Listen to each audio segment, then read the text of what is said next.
Oh, here we go. How y'all doing? Back to the channel. I just want to say, before we get started, thank you to all my new subscribers. It means a lot. Um, all my new subscribers, thanks once again. And if you're new here, go ahead and subscribe and hit the like button for post notifications. And also, I'm not a financial advisor. I have no experience in finance. You know, um, everything that I talk about, you know, you know, could be, fictional. As YouTubers, we're all, entertainers. So, before you put your money into any crypto, make sure you do your own due diligence, read the white papers, and make sure it's a solid project, especially for going into the next crypto bull run. Um, it doesn't matter what coin it is, whether it's Jasmy or any other coin that's out there. Do your own due diligence. Like I said, I'm holding the bag on Jasmy. I'm pretty much all in on Jasmy right now. Why? Because I believe in the project. But anyways, let's get right into it. The market is it look like it's showing a Bitcoin and Ethereum is showing a little bit of strength right now with with um, its positivity right now. It's showing a little bit of strength. It's up like it looked like Bitcoin could gap up back up to 17,000, and Ethereum could possibly be heading back up to like 1,300. But let's just see what happens. Nothing's guaranteed. We just got to play this market. Hour by hour, day by day. It's unpredictable. It's still a lot going on. But like I said, it's going to over the next few months, 2023, we're going to start seeing some good things happening in crypto, like Bitcoin. Bitcoin mining companies, they're finally starting to get help. Like I said, it was one company that went bankrupt because of this crash, but I'm not sure it was BlackRock, but anyways, it was some bank that gave them another $12 million loan so they could continue their operations with Bitcoin mining. Because as we know, Bitcoin mining, that takes a lot of processing power. These guys are using a lot of hardware, supercomputers to mine Bitcoin. you know like I said, this is a global thing. It can't be stopped. It's global. But now that banks is going to be helping out the Bitcoin miners, they're going to be banks are obviously starting already to buy into crypto, and things are going to be looking good over the next like I said, over the next 4 to 6 months. But anyways, I don't want to be too long in this video. And there's some new news going on with SBF. Sam Bankman-Fried, the big crook, the guy who stole whatever millions and billions of people's assets. Apparently, what they're saying now is that he's requesting to a judge to for them to not to seize his Robinhood assets. Apparently, he had a stake in Robinhood, and I'm gonna just say my personal opinion: all of his assets need to be seized. All the assets that they know about, it all need to be seized because he's obviously a big thief.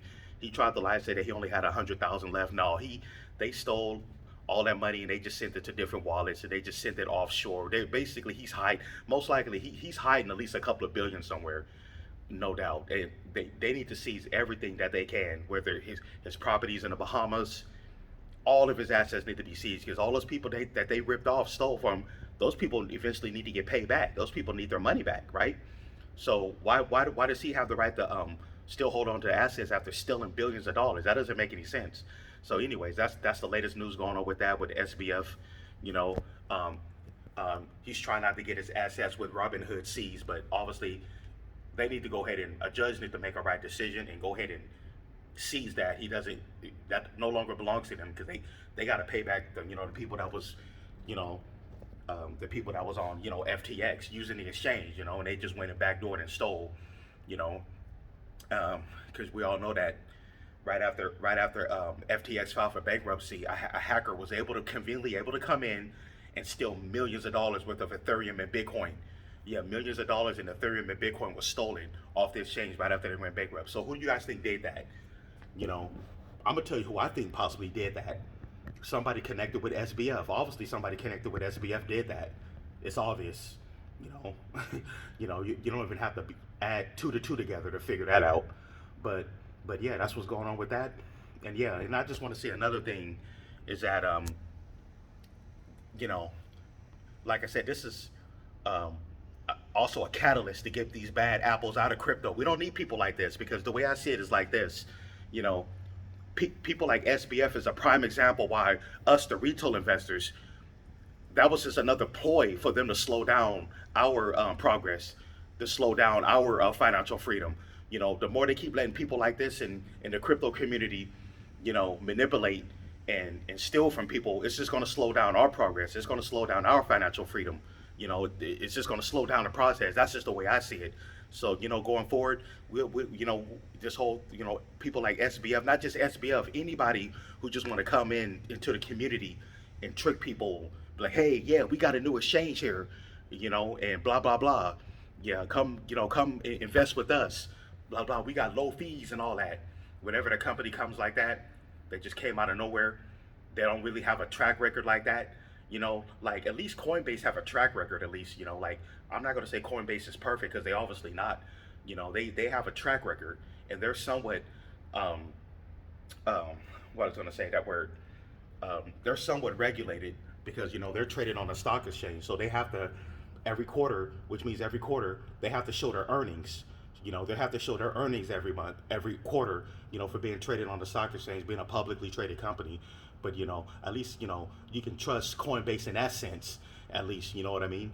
But these other crypto exchanges, just got to be careful. Binance, they seem legit. They're the biggest in the world. I don't know why, but a lot of people wanted to see them fail right after FTX, and I don't understand why. Because if, like I said in a previous video, older video, if Binance fail, we all fail. We all gonna go down. That's just gonna take another. We'll probably have to wait another couple of years for our crypto bull run or to finally get our financial freedom going. You know what I mean? But yeah, so I don't understand what was that all about. Why people wanted to see Binance fail. I want them to make it because they're the biggest crypto exchange. We saw what happened after FTX failed. We had a flash crash, after FTX, crash. But anyways, so why would you want the biggest crypto exchange in the world to fail? See, you get what I'm saying? But anyways, like I said before, going forward, people like that, we don't need another SBF, to come in and, take advantage of people and steal crypto. Like I said, they're just slowing down progress for retail when bad stuff like that happens, but yeah, that's pretty much what I have to say for this video. Like I said, go ahead and subscribe and hit the like button if you're new here. And yeah, I hope everybody have a good weekend. It's Friday, and I will see you guys in the next one. You guys have a good Friday and good weekend. I'm gonna try to post at least another. I'll try to post at least another 2 videos before the day is over. Okay, hey, you guys take care.